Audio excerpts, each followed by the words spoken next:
proposte di statuto?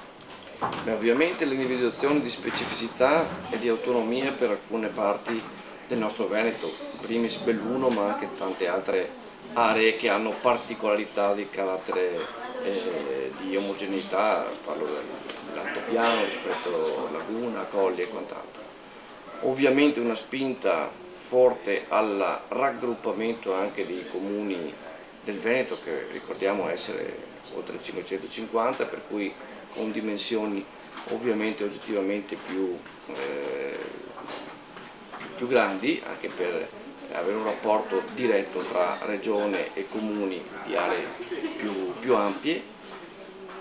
e una maggiore responsabilità anche di carattere finanziario rispetto a un rapporto più diretto tra l'amministrazione regionale e il contribuente e il cittadino. Questo ovviamente in una direzione anche di responsabilità reciproca di chi ovviamente paga le tasse, che vuole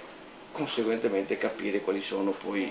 anche le opere o gli obiettivi per i quali pagano quotidianamente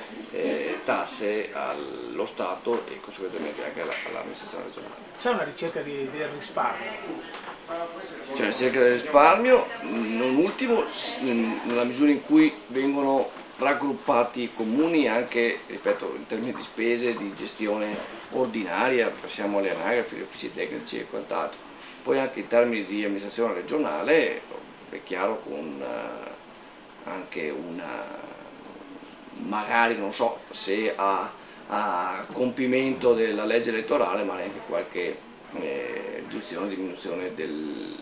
totale complessivo del Consiglio regionale, però non è questa la priorità, perché noi riteniamo, non ultimo, che il ruolo importante e trainante del Consiglio regionale, ovvero della parte legislativa della Regione Veneto, sia ancora più potenziata e ancora più in evidenza.